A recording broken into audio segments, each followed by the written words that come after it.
Olá, começou o Hashtag Educa, nossa conversa sobre educação aqui na Multirio e pelo Facebook.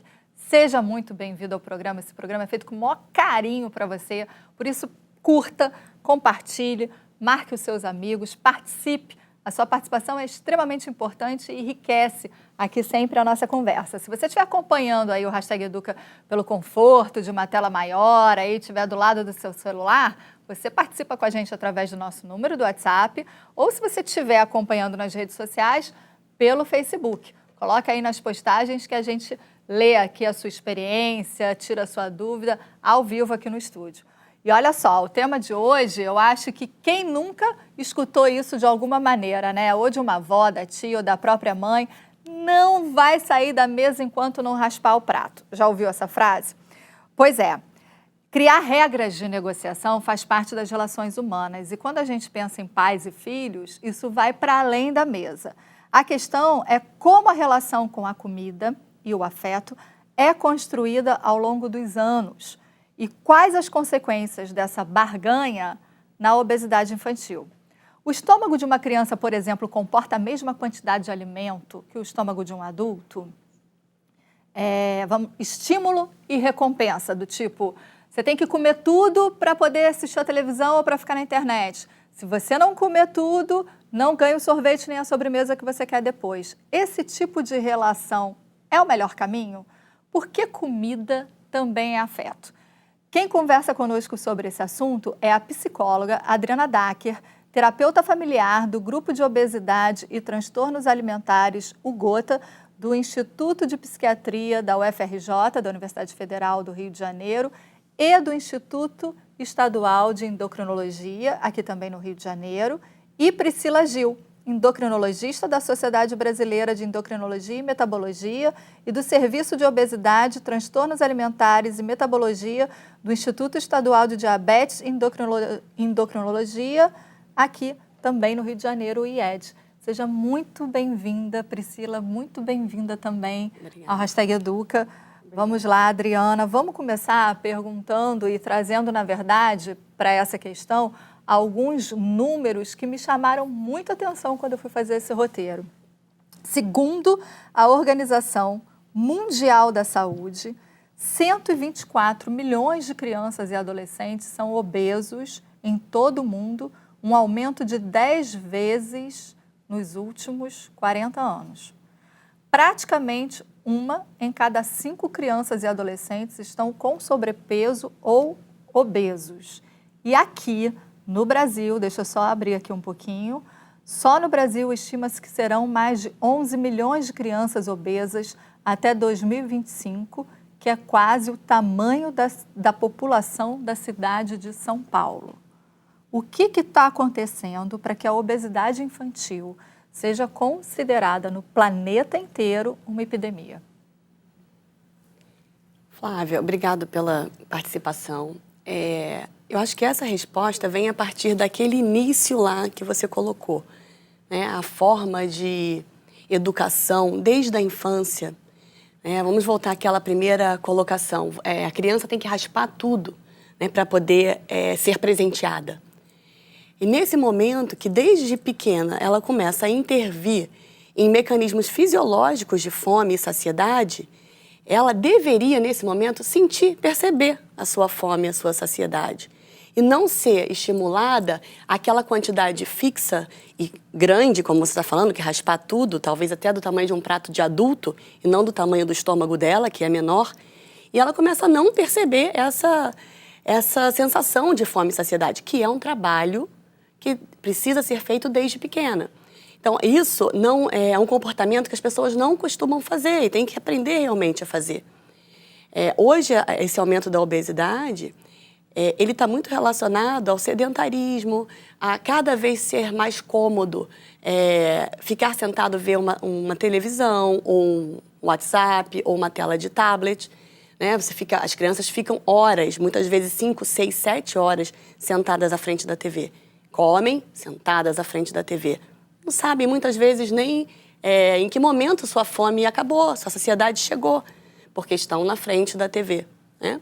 E o aporte de alimentos ultraprocessados, super palatáveis, gostosos, doce, gordura, o aporte está cada vez mais fácil, mais embalado. Basta abrir a embalagem.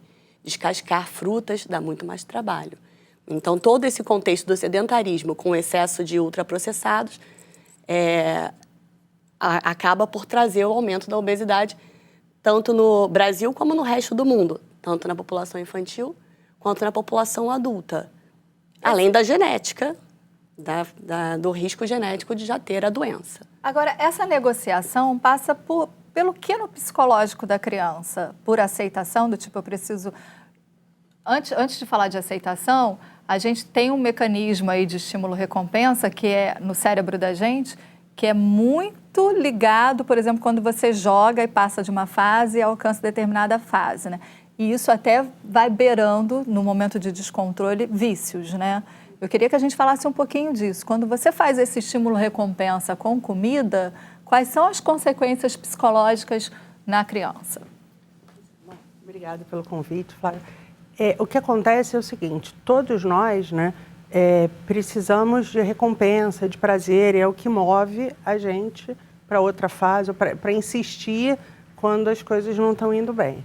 E isso também é modelado e é estimulado desde sempre, né? Então, e pelos pais. Os pais, naquela confusão, enfim, às vezes não têm a noção de como eles estão estimulando a recompensa de uma forma que ali imediatamente resolve, mas não vê que aquele imediatamente vira sempre. Então, o que acontece? Assim, a comida não pode ser recompensa, né? A comida não pode ser motivo de negociação.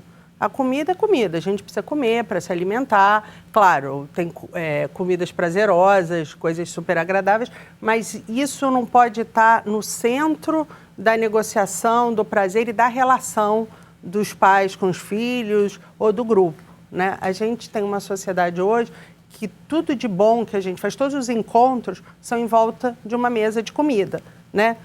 A gente não imagina assim, vou encontrar meu amigo, o que a gente vai fazer? Comer. A gente vai comer, uma pizza ou qualquer coisa, e normalmente coisas mais básicas, mais simples, né? Então, e a educação, uma coisa que eu costumo dizer que a gente não se dá conta, ela se dá desde o início. Né? A gente estava conversando antes, você estava falando da alimentação na gravidez. Então, assim, o filho, a gente educa ele desde bebê, né? Claro, respondendo às necessidades e às capacidades de cada fase, mas desde o início. Não adianta, a gente vai deixando assim, chega um momento que a gente educa. Esse momento não acontece, é desde sempre. Então, vem da oferta de alimentos, né, que eu dou, do estímulo, porque quando a Priscila fala um pouco nisso, assim, coisas palatáveis e fáceis, então tem aquele negócio, meu filho não come, então eu vou dar qualquer coisa, né? Mas assim, quando que eu ofereci frutas, legumes, ninguém gosta de absolutamente tudo, né? Mas assim, gosta de uma coisa, de outra, você oferece, desse jeito não gosta, vamos tentar de um outro, mas ir oferecendo e tornando aquilo agradável e não obrigatório, né? E saindo um pouco da sua pergunta, mas reforçando o que a Priscila está falando, da importância da percepção, né, da fome e saciedade. Isto é fundamental para depois a gente poder, não, daqui tá bom, não vou comer o a mais, né, que é o que vai levando à obesidade, né?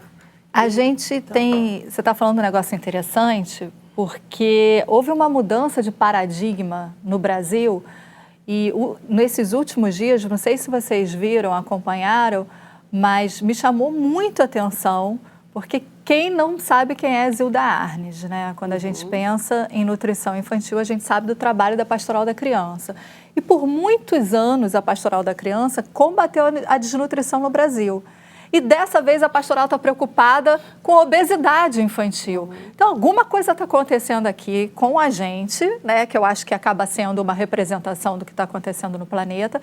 Tem alguma coisa aí de comportamento que está dando errado, né? Porque os alimentos processados, eles ficaram muito mais, mais baratos, mais baratos, acessíveis, né? E mais simples. E a própria vida atual das famílias, né, é de muita correria, pouco tempo para as coisas. Então, assim, a gente precisa voltar um pouco, assim, no sentido de se organizar. É difícil, né? Quando fala assim, lá vem psicólogo dizer que precisa se organizar aquelas regras. Não, é claro que é difícil, mas é possível. Mas tirando o pessoal hoje que tem uma preocupação com a alimentação natural, né? O pessoal que é vegano, vegetariano, você ainda encontra muita resistência de, não vou levar fruta na lancheira, que mico. Isso. Tem isso? Isso chega no consultório? Tem no consultório e tem em casa também. É isso. E tem em casa também. Então, se elas não me verem em casa comendo a fruta, vai ser difícil delas comerem. Se no meu prato não tiver os legumes e as cores, por que o prato delas vai ser colorido e o meu é creme, bege? Né? Cheio de carboidrato. Cheio de carboidrato e pouco colorido mesmo, pouco Variado, recheado né? de vitaminas, né, digamos assim.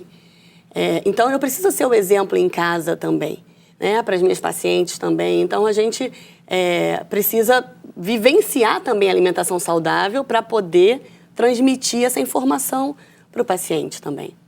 Olha só, a gente vai soltar agora um vídeo feito pela União Europeia de Gastroenterologia que fala exatamente do que a gente está tratando aqui agora. Desde a gestação, quanto é importante essa consciência. Vamos dar uma olhada?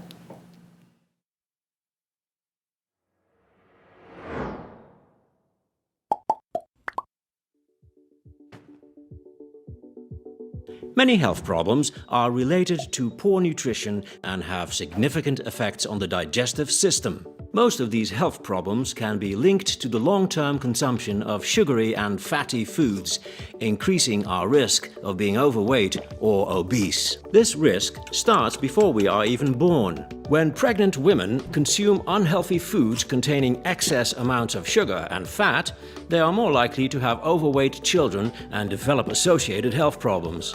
A good start to nutrition for a baby is providing them with breast milk.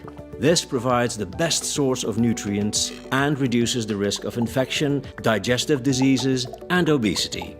Babies fed on high-protein formula milk are more likely to suffer childhood obesity and are at an increased risk of adult obesity too. Young children who get the right nutrition are 10% more likely to overcome life-threatening diseases, become healthier adults, and have healthier families. Childhood obesity is rising at an alarming rate, increasing by almost 40% in the last 25 years. If current trends continue, there will be approximately 70 million obese children worldwide by 2025. More worryingly, weight problems can be passed from generation to generation through our DNA, creating potential major health problems for future generations. So, healthy nutrition in the first 1,000 days of life, including breast milk and foods low in sugar, will help protect you, your children, and future generations from digestive and other health disorders.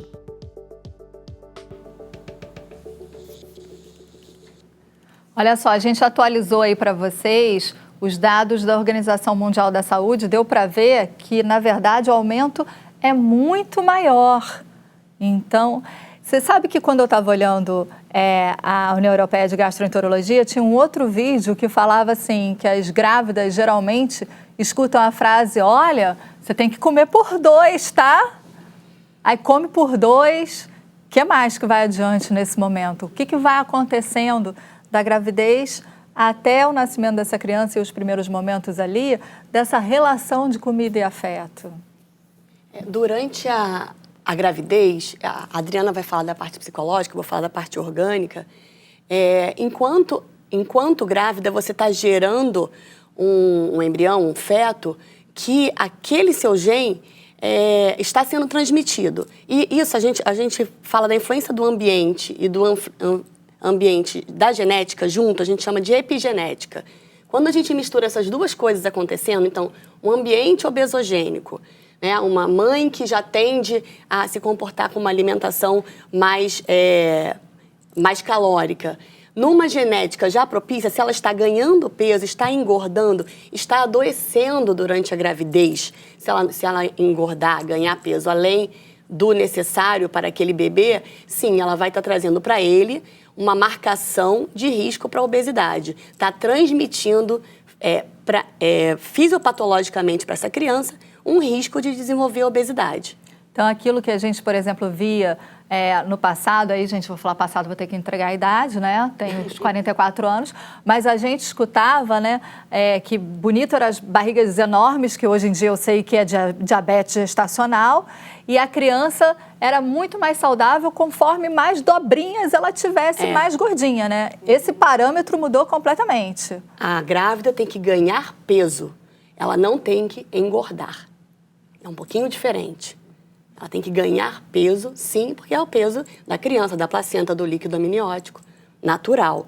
Mas se ela entra na gravidez obesa, os cuidados são muito maiores. E se está havendo um ganho excessivo, também. Assim como a perda de peso, também. Influencia no metabolismo dessa criança. E ela pode selecionar ali um gene mais poupador nessa criança. E essa criança começa a, já dentro da barriga, ser uma poupadora de energia. E aí ela vai nascer com um risco maior de obesidade. Então, tudo isso influencia, sim, fisiopatologicamente na obesidade infantil. Agora, a gente pensa em amamentação, pensa no aconchego, né, na relação ali da troca da mãe com a criança e, principalmente, vai ser construído, acho que nesse momento, a relação com o alimento, né? Sim. Fora da barriga. Sim, sem dúvida. A gente, voltando só um pouquinho, né, quando mostra ali da alimentação com açúcar, com gordura, né, ela traz o prazer, aquela saciedade imediata, né, e aí é que subverte a questão, quer dizer, na verdade, o prazer da alimentação, as memórias afetivas, tem que estar na relação, né? Então, é no momento da alimentação, a família está junta, todo mundo à mesa, coisa que se perdeu também, né, hoje como muito, né? Então, assim, precisa fazer todas as relações sentados juntamente? Não, mas assim, pelo menos uma das refeições com um dos pais ou os irmãos juntos, na medida do possível, no final de semana, enfim. Isso é cultivado dentro dos limites de cada família, sem dúvida. E aí, na própria amamentação, né, nesse momento da amamentação, então, assim, ele está mamando e está no colo da mãe e acabou de mamar, ele continua no colo da mãe, ele continua recebendo carinho. Não, tipo assim, o carinho só vem quando eu estou mamando. Acabou de mamar, pronto, vai, entrega para alguém. Então, é a gente entender que, claro que a alimentação é importante, né, ela é fundamental, mas ela tem que ser um gen só... de nutrição e agregação, mas assim, o prazer, o convívio que é a memória boa, né? E não só porque a comida é boa, porque tem açúcar, porque tem doce, porque tem essa satisfação orgânica. Eu também só estou junto quando a gente está comendo, quando eu estou mamando, e não nos outros momentos, né? A gente tem essa história, vocês gostaram quando eu falei do raspar o prato, né? Existe um movimento, né, na verdade, dentro dos pesquisadores, quem lida com obesidade, que é essa história do raspar o prato mesmo. A gente vai trazer aqui agora para vocês um vídeo da ex-decana, decana emérita, e ex-reitora da Universidade da Geórgia, que é a Deborah Murray, que ela fala exatamente sobre a transformação ao longo dos últimos anos que vem ocorrendo em relação ao que é uma alimentação saudável e como a gente deve se relacionar, ainda em criança, com o prato que está diante da gente ali na mesa. Vamos dar uma olhada?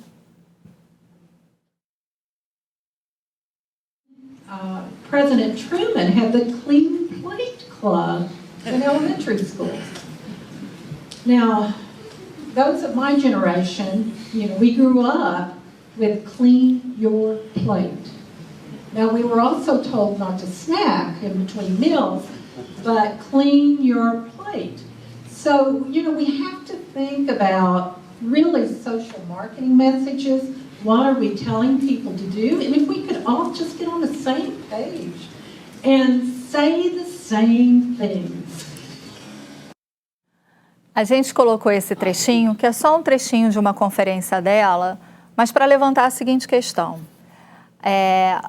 As coisas mudam, né? Então, o que era bonito e o que era considerado saudável, que era o bebê obeso, hoje em dia não é mais.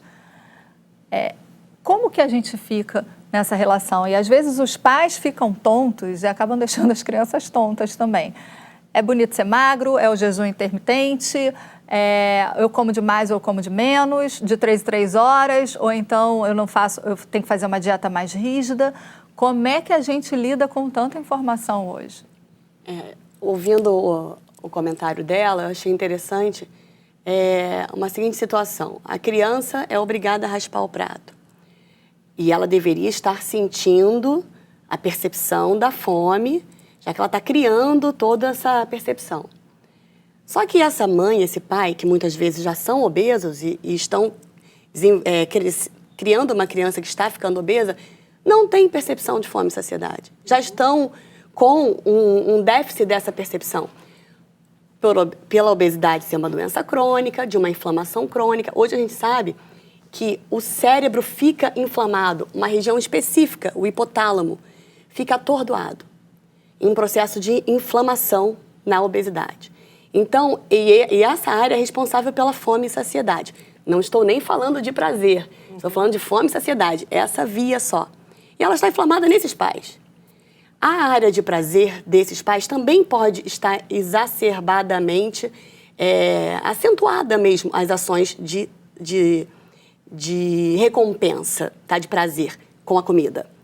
E aí eles falam para a criança raspar o prato, porque eles já não têm percepção também. E estão criando uma criança que também logo no início não vai ter. E aí já começa a desregular desde cedo. 2 pais obesos, a chance de uma criança ser obesa chega a 70% de chance. Né? Com um pai obeso, reduz aí, mas também um pai obeso já traz o risco para a criança. Então, essa convivência em casa é compreensível, porque esses pais também já perderam um pouco essa regulação. Eu complementaria, né, Priscila, falando o seguinte, que como a gente está falando em educação e individualidade mesmo, né? Então, os pais raramente, né, se preocupam assim, qual é a quantidade que aquela criança come, né? Então, assim, eu boto para ela um prato igual ao meu, ou que eu acho que tem que ser um prato cheio, né? Não, vamos começar vendo, e mesmo na mesma família, e com crianças saudáveis, tem crianças que comem mais, tem crianças que comem menos, né? E não é porque estão desnutridas ou comem excesso. Mas a gente é diferente em vários aspectos. Então, conseguir entender isso e entender quando ela diz assim, eu estou bem, não é tipo, não quero comer, estou empurrando. A gente precisa perceber quando é uma fuga, né? Não quer comer, não come nada e precisa se alimentar, de quando eu estou bem, já comi, sobrou um pouco de comida, sobrou, o que eu tenho que aprender com isso? Da próxima vez, bota um pouco menos de comida. Talvez até repita um pouquinho mais de arroz, feijão, né? Um legume que seja, mas começar com menos e aprender quem é o meu filho e educar ele a entender essas diferenças. E uma coisa que mudou também, os pratos hoje são muito maiores, né? Antigamente, comia-se em pratos menores. É verdade. E um prato vazio é porque a gente é muito visual. Então, como é que assim, eu vou servir um prato que está meio vazio, né? Mas às vezes a quantidade adequada de alimento, ela fica perdida naquele prato grande. Então a gente também tem que se preocupar com isso, né? Vocês abriram o gancho para uma discussão que eu acho que é importante da gente não negligenciar, que é a relação da comida no ambiente escolar. Sim. Né? Como que a gente lida com isso? E, na verdade, como que o ambiente escolar está preparado para lidar com a criança que está ou obesa ou com sobrepeso, por conta da questão do bullying. A gente tem, obviamente, nas instituições públicas, de uma maneira geral, tem acompanhamento com nutricionista, tem a quantidade do prato, o prato é do tamanho certo para a criança, isso a gente sabe, mas muitas vezes a merenda trazida de casa faz um plus ali no que já é ofertado pela escola. Mas eu queria perguntar para vocês, assim, é difícil educar o próprio filho? Imagina educar 40, 50 num refeitório, e aí toca a sirene. Vou trazer um exemplo pessoal. Minha mãe era professora e eu na escola não gostava de comer. Tocava a sirene, a minha mãe não era minha professora, era de outra turma. Ela, come Flávia, come Flávia, come Flávia, tchum, com a colher na boca. Eu odiava a hora do recreio, porque para mim era uma tortura. Por conta disso, porque eu não gostava muito de comer. Então, mas isso acontece geralmente, e eu escuto queixas de alguns pais, disso. O que é a hora da comida na escola? Como lidar com esse momento no ambiente escolar? Isso é importante. Eu já trabalhei em escola, numa época, pelo Corpo de Bombeiros, era um programa de médico na escola, programa Saúde na Escola. E na época, uma das primeiras coisas que eu fiz foi ir à cozinha e conversar com as merendeiras. Saber qual a dificuldade que tinha. O preparo da salada, ele demora, dá trabalho, é muito mais fácil fazer um macarrão com carne moída. Então, todo esse preparo da enfermagem, das merendeiras, precisou ser realizado, né? De higienização, de tudo isso. E as crianças já não estavam mais habituadas a ter salada, né? Então, isso é um reaprendizado, né? Agora, trazendo para casa o preparo do lanche, né? Para a escola. Isso é muito importante, a gente prestar atenção. Muitas vezes é rápido, corre, mas as próprias crianças podem também preparar seu lanche junto à mãe, o pai ou o responsável, aprendendo o que é saudável ali, no preparo do lanche. Né? Por que não colocar o milho, por exemplo, que é um alimento saudável, que a gente tem no Brasil em oferta. Pode ser o milhinho pequenininho, o milho grande, água de coco, tanta coisa que a gente tem no Brasil que pode ser saudável, que não é adoçado artificialmente, né? Então, essa criança pode também começar a aprender a preparar seu próprio lanche de forma saudável e ser um momento de aprendizado para ela, para o futuro. E até alimentos, quer dizer, vai falar, levar fruta, às vezes é complicado, mas existem outros alimentos hoje, né? Até empacotados, industrializados, mas que não são super processados, né? Mas que já estão preparados. Ou que a gente pode, um dia na semana, se organizar, compra, prepara, ajuda a criança a escolher, né? Porque senão também o que acontece é o seguinte, não, vamos lá, a gente vai ali na seção que tem uns pacotinhos disso, daquilo, aquilo, e bota tudo. E mais, porque às vezes assim, o meu filho não é obeso, né? Mas assim, eu também tenho que pensar, isso é uma coisa que a gente tem que pensar de forma coletiva, sem dúvida, que existem outras... E no lanche tem a troca, né? Então, assim, às vezes o meu filho não gosta daquilo ali, ele leva, chega lá e ele dá pro amiguinho, né? Então, assim, hoje já tem até, inclusive, uma mudança nas escolas. As escolas já não oferecem mais refrigerante, coisas processadas, nada disso, né? Aqui no Rio de Janeiro já tem pelo menos aí uns 12, 14 anos, eu acho, de mudança. E a merenda eu sei, porque é Multirio, enfim, está ligada à Rede Municipal de Educação.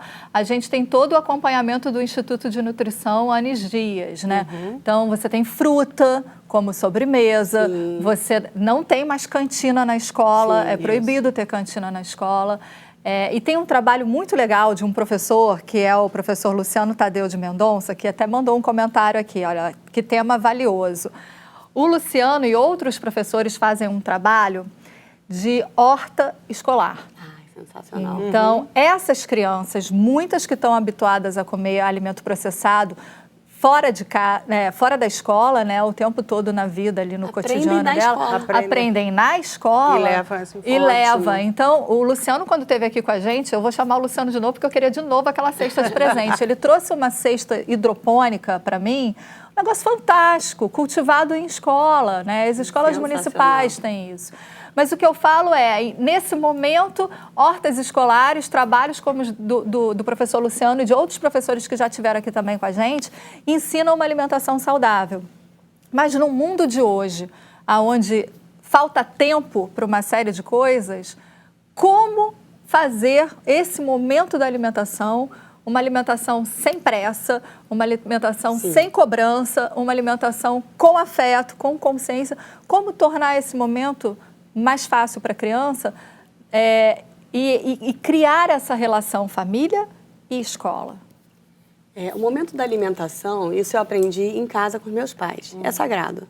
Então, é um momento que você tira, hoje já tem técnicas, né, de você colocar os celulares todos enfileirados, tem até já portas celulares para você separar na hora da refeição. Concentrar no que você está fazendo, atenção plena naquela alimentação. Existe hoje, há alguns anos já faz uns 30 anos ou mais, 50, né, o Mindfulness. O Mindfulness Eating, que é uma forma de comer concentrada na atenção plena da refeição, na qual você começa, desde o início, a harmonizar a sua refeição. Prestar atenção sensorialmente, sentir o cheiro, percepção de gustação da parte de papilas, ativar suas papilas. Nisso você está preparando para vir a saciedade lá na frente. aroma, junta tudo na boca, sente o gosto e repousar esse... Está fazendo a refeição, repousar esse garfo e faca. Deixa o garfo lá. Por que tem que ficar estressado com o garfo na mão?